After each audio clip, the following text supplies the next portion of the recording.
6월 27일 월요일. 놀랍도록 정직함. 어떤 목사님이 장로 중 한 명에게 회중 대표 기도를 부탁했습니다. 그런데 그 장로의 대답에 모두들 놀랐습니다. 죄송합니다, 목사님. 오늘 교회 오는 내내 아내와 다투었습니다. 제가 지금 기도할 만한 상태가 아닙니다. 곧 어색한 순간이 흐르고 목사님은 직접 기도를 했습니다. 예배는 그렇게 계속 진행되었습니다.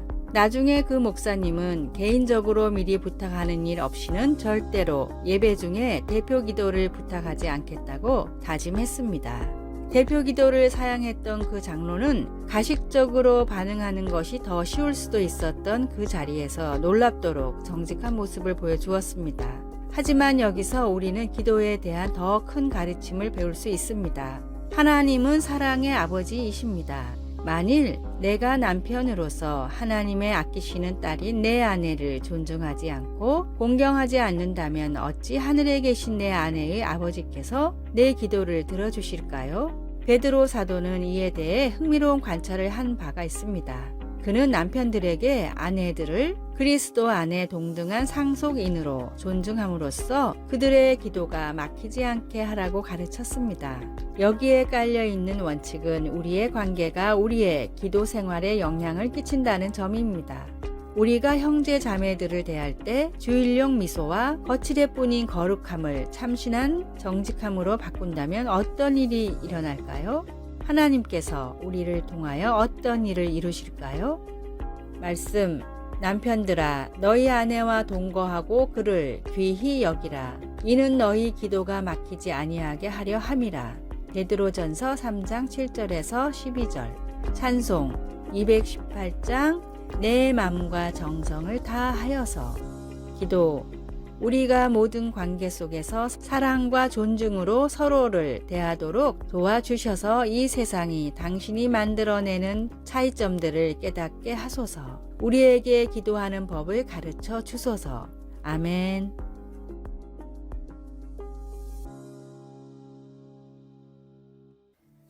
(6월 28일) 화요일.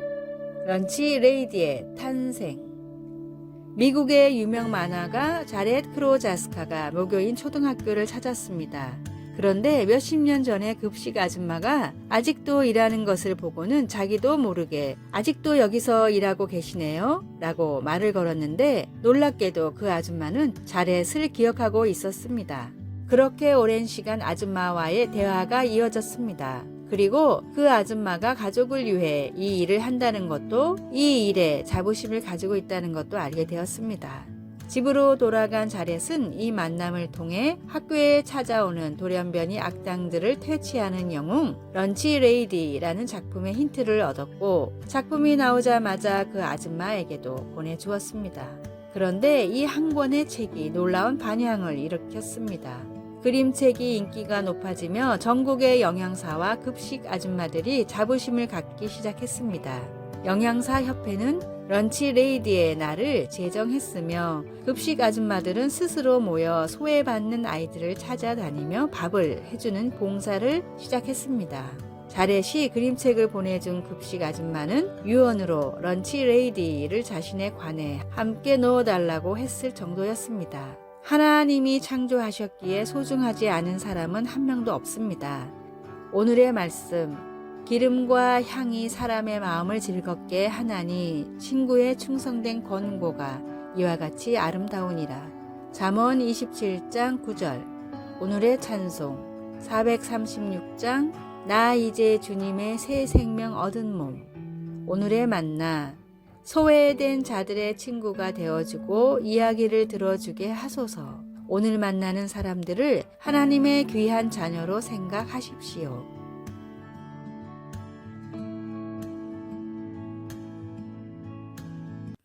(6월 29일) 수요일. 과거를 벗어남. 크리스 베이커는 고통과 노예의 상징인 문신들을 예술 작품으로 바꾸는 문신 예술가입니다. 그의 고객 중 상당수는 과거의 폭력단이었거나 인신매매의 희생자들로 몸의 식별용 이름이나 상징 암호들로 표시가 되어 있었습니다.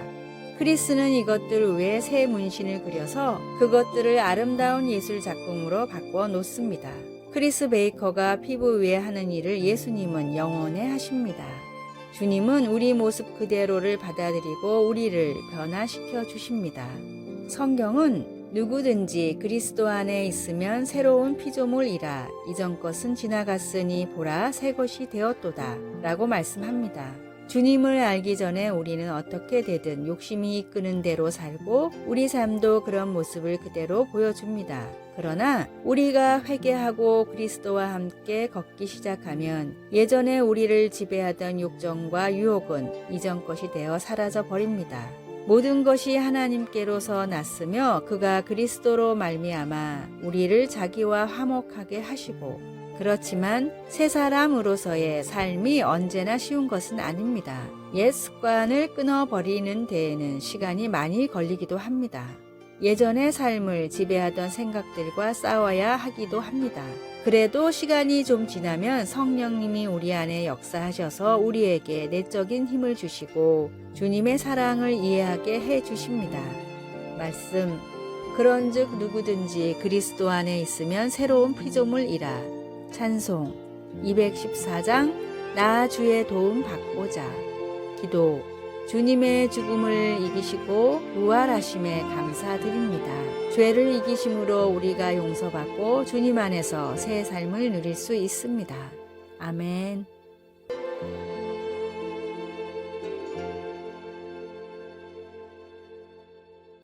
6월 30일 목요일 걱정을 걸어두는 나무. 뭐든지 걱정부터 하는 줄리라는 꼬마 소녀가 있었습니다. 줄리의 하루는 걱정으로 시작해서 걱정으로 끝났습니다. 학교, 가정, 어디에서든 누구를 만나든 모든 상황에서 걱정을 했고 줄리는 이런 성격으로 인해 알아누웠습니다. 걱정으로 생긴 병이었기에 치료할 수도 없었고 약도 쓸 수 없었습니다. 그렇게 집에서 혼자 누워있는 줄리는 어느 날 심심해서 잡동사니를 모아둔 다락을 뒤지기 시작했습니다. 다락에서 작은 동물들이 달려있는 나무 모형을 발견하게 됩니다. 줄리는 그날부터 걱정거리를 나무의 동물들에게 말하고 종이에 적어 걸어 놓았습니다. 그렇게 나무와 동물들에게 걱정을 털어놓고 나면 이상하게 마음이 편하고 다시 걱정하는 마음이 생기지 않았습니다. 이 작은 사건으로 줄리는 걱정을 하기보다는 문제를 스스로 해결하는 아이가 되었고 행복하게 인생을 살아가게 되었습니다. 호주와 유럽의 각종 어린이 문학상을 휩쓴 걱정을 걸어두는 나무의 이야기입니다. 사람들이 걱정하는 이유는 인생의 의미를 모르고 불확실한 미래를 알지 못하기 때문입니다. 그리스도인들은 우리의 모든 짐을 지시고 죽으셨다가 다시 살아나신 예수님의 십자가 은혜로 모든 문제를 해결한 사람들입니다. 그러므로 걱정의 틈이나 습관이 있으면 주님과 믿음으로 단단히 연결되어 있는지 확인하십시오. 반드시 하는 모든 일이 다 형통합니다.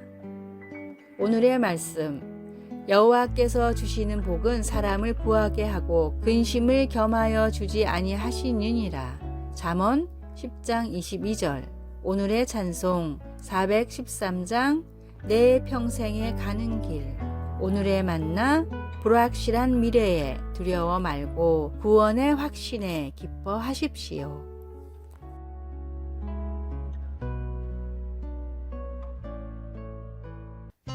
7월 1일 금요일 하나님을 영화롭게 하는 선택. 레오 톨스토이 소설 가정의 행복에서 주인공 세르게이와 마샤는 마샤가 젊고 매력적일 때 만납니다. 세르게이는 나이가 더 많고 여행을 많이 다녀 마샤가 사는 시골 밖의 세상을 잘 알고 있는 사업가입니다. 시간이 흘러 두 사람은 사랑에 빠지고 결혼하게 됩니다. 그들은 시골에 정착하여 살지만 마샤는 주변 환경을 지루하게 느끼기 시작합니다. 마샤를 아끼는 세르게이는 세인트 피터스버그로의 여행을 마련하는데 그곳에서 마샤는 그녀의 아름다움과 매력으로 인해 곧 유명해집니다. 부부가 여행을 마치고 집으로 돌아오려고 할 때 한 왕자가 마샤를 만나고 싶어 그 도시에 찾아옵니다. 세르게이는 억지로 마샤를 끌고 그곳을 떠날 수 있었지만 마샤가 스스로 결정하도록 합니다. 그러자 마샤는 그 도시에 남기로 결정하고 아내의 배신은 세르게이의 마음을 아프게 합니다. 세르게이처럼 하나님은 우리가 주님께 신실하도록 결코 강요하지 않으십니다. 하나님은 우리를 사랑하시기 때문에 우리가 하나님을 바라보거나 등을 돌리거나 스스로 선택하도록 하십니다. 우리가 처음 하나님을 선택하는 것은 우리 죄를 대속하신 그분의 아들 예수 그리스도를 영접할 때입니다. 그 후 우리는 평생을 결정하면서 살아갑니다. 성령님이 인도하시는 대로 하나님을 향한 믿음을 선택하겠습니까? 아니면 세상 유혹을 따라가겠습니까? 다윗의 삶은 완전하지 않았습니다. 그러나 그는 여호와의 도를 지키는 것과 그렇게 함으로써 얻게 된 좋은 결과에 대해 자주 기록했습니다. 우리의 선택이 하나님을 영화롭게 할 때 우리는 다윗이 기술한 신실한 사람에게는 하나님이 그분의 신실하심으로 대해 주시는 복을 경험하게 됩니다. 말씀, 주님께서는 신실한 사람에게는 주님의 신실하심으로 대하시고 시편 18편 20절에서 27절 찬송 366장 어두운 내 눈 밝히사 기도 하나님, 제 선택으로 주님께 영광을 돌릴 수 있도록 도와주소서. 평생 저를 신실하게 사랑해 주셔서 감사합니다. 아멘. 아래의 빨간색 글자 구독을 누르시어 더 많은 전도의 열매를 맺으시기를 기도합니다.